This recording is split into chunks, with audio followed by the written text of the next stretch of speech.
I want to go back to the beginning, kind of how you got started at the center, and I'm curious both how you got started, but also did you think you would be here this long? So I started working here in 1994 officially. I was the first employee hired to work on something other than the Midtown Community Court. And 2 years into that run, John and me and Michelle Spiridov and Eric Lee and a small team really came up with this idea, this concept of the Center for Court Innovation. And John tasked me with writing the concept paper to create the Center for Court Innovation.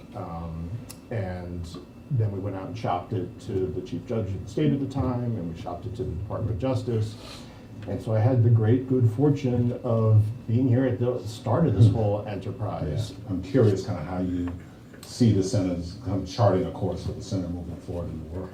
I think that there is this kind of instinct to put in opposition a kind of problem-solving approach to the work to like a systemic change approach to the work, you know, that roughly equates to kind of moderate people versus radical people. And I feel like that dynamic is kind of unhealthy, and I'm trying to unpack that dynamic a little bit.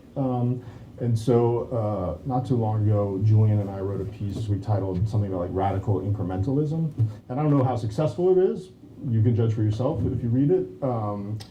But that was an effort to kind of square the circle a little bit, to argue that the best way to achieve, you know, deep change is through taking small steps along the path. I'm concerned about forcing change down the throat of systems that aren't ready to handle it. And so my own bias is that a better way to do it is more incremental. I guess, you know, I feel like one of the things that differentiates us from what has become an increasingly crowded landscape of criminal justice organizations is this focus on implementation.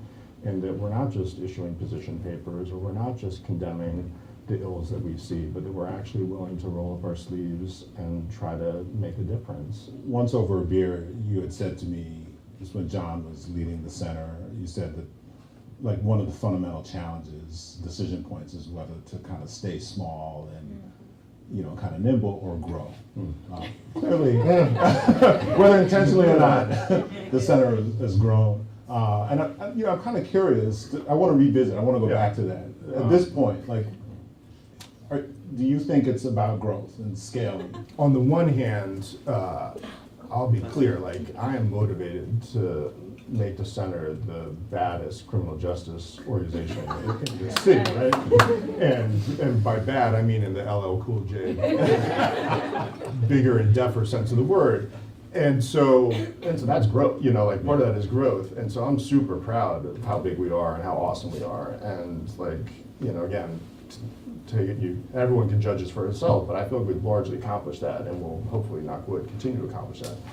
At the same time, I was attracted to work here when it was nothing, and there's some parts of those days that I miss. And I don't know how successful I am, but I can just tell you the approach that I'm trying to take to leading the organization is to have the heft and weight and seriousness and impact in the world of a large organization, but to try to retain at some level the chip on our shoulder that we had in the early days, and also the nimbleness afoot. Talk a little bit about like leadership and what it means to you. You have some fantastic, amazing people working here. When you think about what it takes to be successful at CCI, what are the traits, characteristics? I mean, I guess the thing that I think everybody in this room shares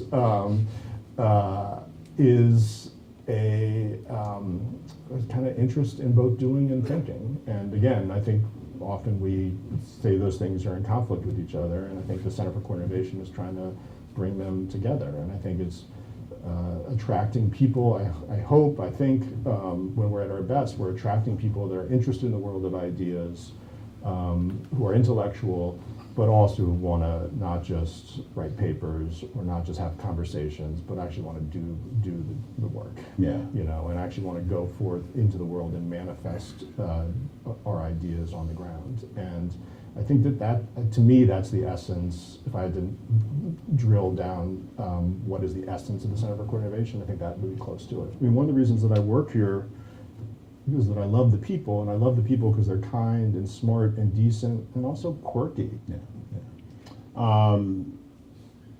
Spider-Man. Yeah.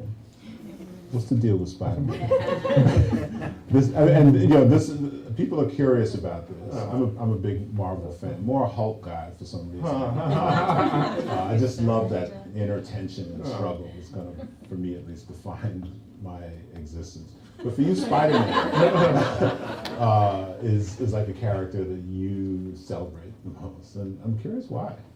I think maybe you're a bigger man, I'm a smaller man.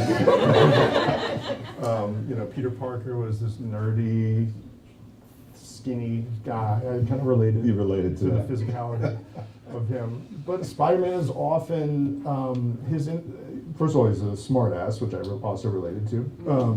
But Spider-Man's instincts sometimes are to run away from the fight, and Spider-Man's first instincts are sometimes to just go for self.